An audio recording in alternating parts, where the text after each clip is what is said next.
A very big part of who I am and the way my journey started, it started before I was alive. And it's very much connected to what my father went through as a survivor of the Dachau concentration camp, as a survivor of the Holocaust.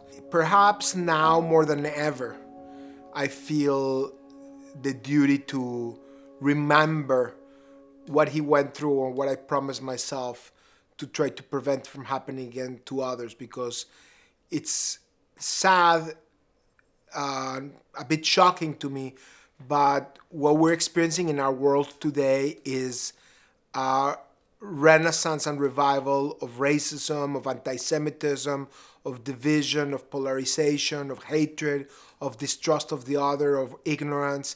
There just seems to be so much ruthlessness in our world. And I think lack of critical thinking, lack of empathetic believing is what ends up leading to very, very scary political figures that end up causing a lot of harm to society. So now more than ever, I feel like my role has to be not just to build bridges, but to encourage those tough conversations where people learn to truly listen, not to those who they agree with, but to those who they disagree with in a constructive way, in order for us to build some bonds of respect that are sustainable and real. Empatico is a platform that allows classrooms to expand their children's horizons, and it allows children to discover the experiences and humanity of other kids that are very different from themselves.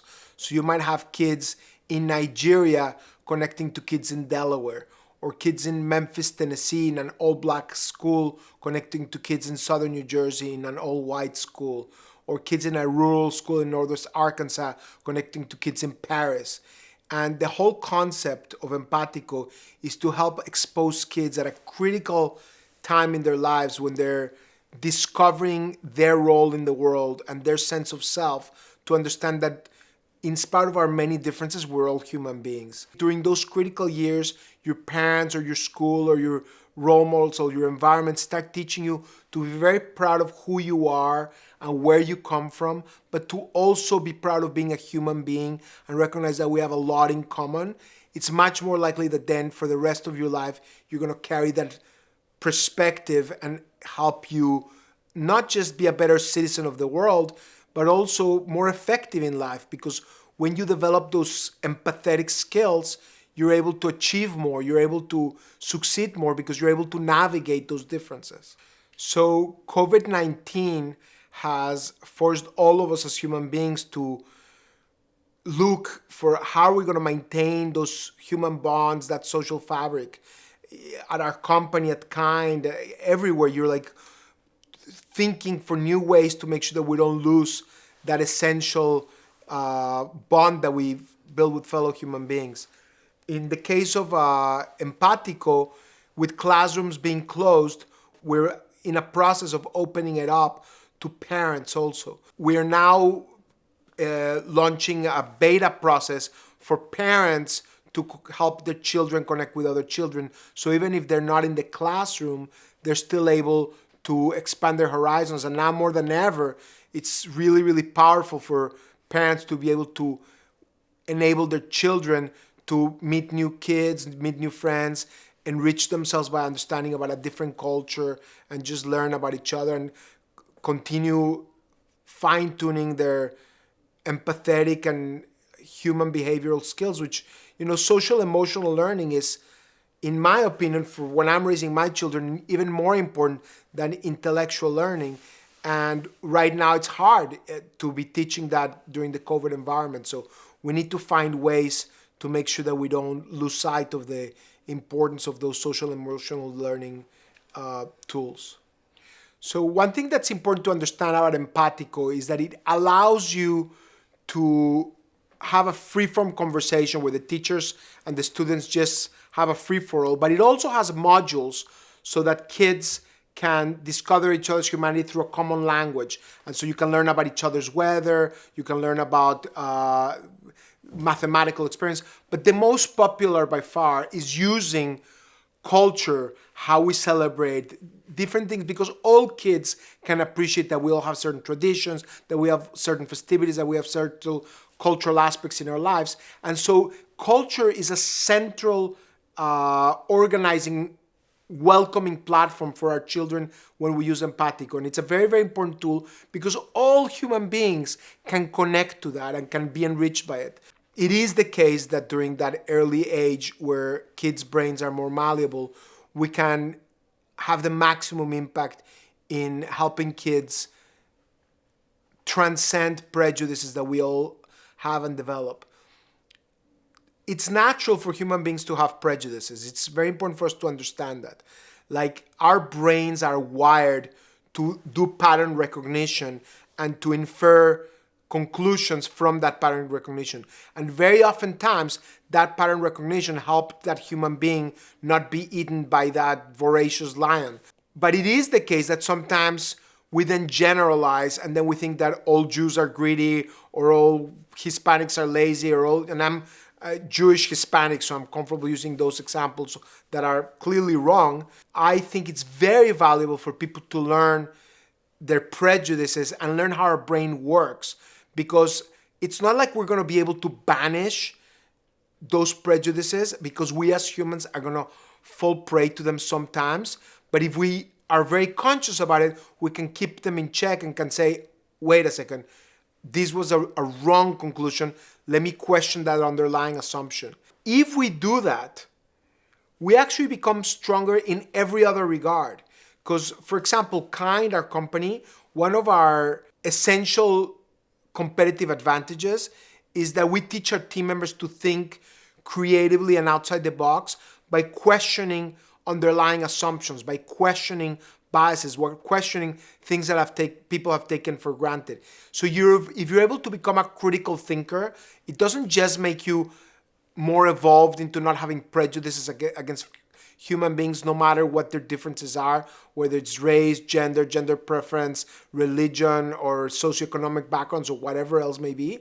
It also helps you be a cleaner thinker all across and be more effective in your life and in your work. There's a lot to be proud of about Empatico, and there's a lot to be concerned about Empatico. And I tend to be the type of person that is always not celebrating, but looking at our problems. But yeah, when asked to celebrate, we have reached, north of 30,000 educators and classrooms. We have reached north of 150 countries already in just a very, very short while we've been there. So I'm very proud of that.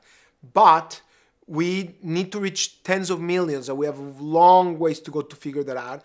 And also, we need to make sure that every minute that teachers and kids spend is spent in the best way possible, that they really get the most out of it, that they really develop their empathic muscles at the faster pace and get a good return on their investment of time, because in this world and age, we have to be efficient and effective.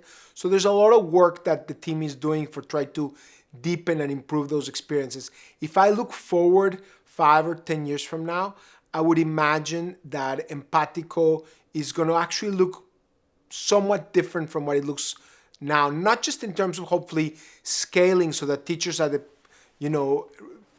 tip of their finger can expand the horizons of their children with a network of tens of thousands or hundreds of thousands or millions of classrooms that they can connect with, but also in even the way that it's done. There probably will be more storytelling. There probably will be more opportunities for kids to engage in the creative process and to be actors in telling their own stories.